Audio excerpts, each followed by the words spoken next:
Um, when I was a kid, I was probably 9, and I was watching Twilight Zone, and there was a story about death coming for an older woman. Remember, it was like a basement apartment, and it was Robert Redford playing death. And I remember thinking, yeah.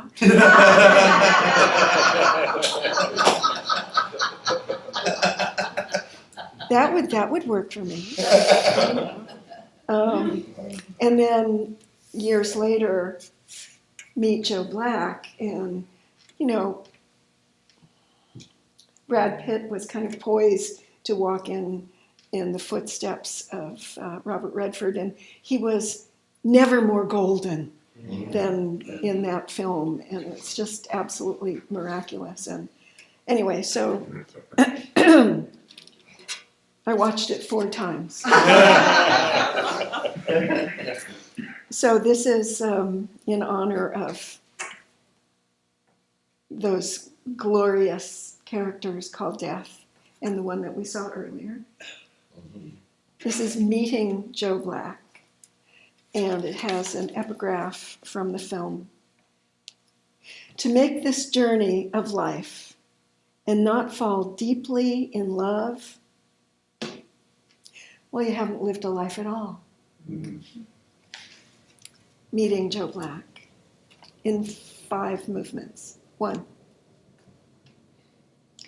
Like a visitor from another planet, Death arrives uninvited, without permission, stays the length of time it takes for an earthquake to transfigure our world, then moves on after shaking photos from walls, turning bookshelves into piles of splayed volumes, shimmying houses off their foundations, leaving what resembles jumbles of straw, sticks, and bricks. Aftershocks continue as we sort, decide what to keep, what to sell, what to give to Goodwill, what to wear as a nightshirt until the scent is gone. 2.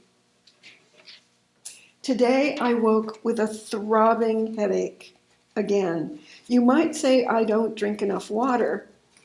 You'd be right. No one does. I shower in steaming hot water, then the coldest water. Make my bed with tight hospital corners, put on a pot of strong tea, perform the distractions, the rituals, the prelude of little nothings we do before we are still enough to purposefully fill a blank page with names of things we love, hopefully in the best order.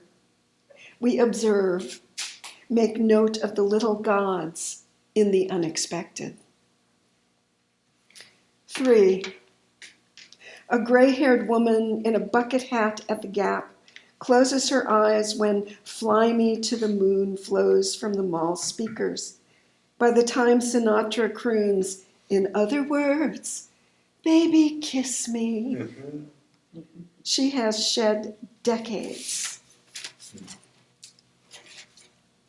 Is it the music or the memories that work the magic? She realizes her thin humming along to the song is louder than she thought. She's embarrassed. As our eyes connect, whispers of crimson drift across her cheeks. 4. Over chili fries at the old Firestone tire garage, now a taco stand brewery, Jerry and I read the names of long-gone mechanics on wall plaques.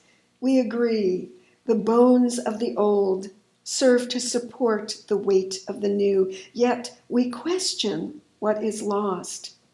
We cannot know that this will be the last lunch we get to share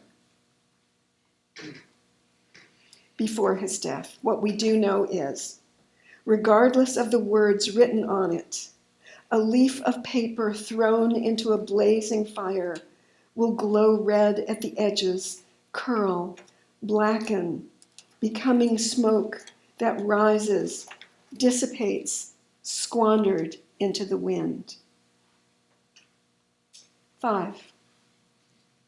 The 6 most recognizable notes of Brahms' lullaby play over the loudspeaker at St. Joseph's Hospital at odd times, all hours of the day or night. Dum, dum, dum, dum, dum, dum. Then nothing. When a baby is born, Brahms plays every time. My sister's open heart surgery was a hit, but the breathing tube had to stay until her lungs remembered how to work. She couldn't talk. She was petrified. I promised I would not leave until the breathing tube was removed. I stayed 4 days. I slept on the couch with beeps, dings, buzzes, chirps, infusion monitors, and ventilator pump wheezings. Yet above the cacophony, those 6 notes could clearly be heard. Dum, dum, dum, dum, dum, dum. No action stopped, yet a type of calm landed on everyone. Trainees changing bedpans, yawning students, nurses hooking up IVs, visitors talking in stage whispers about the weather. Doctors scrawling on clipboards, janitors swabbing under gurneys. With that tune, invisible grins burst forth. Once in a while, someone would catch my eye and nod. Thank you.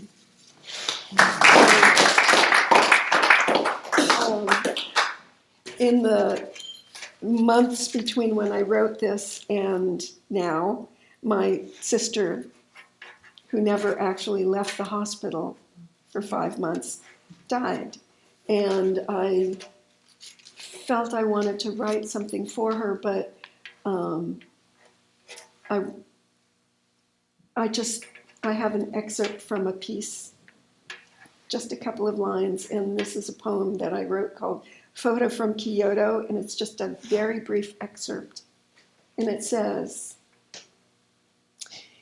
even the bone-deep ache of loss emits a radiance which eventually warms us, because in the end, grief is just love continuing, feeding its own fire. Thank you.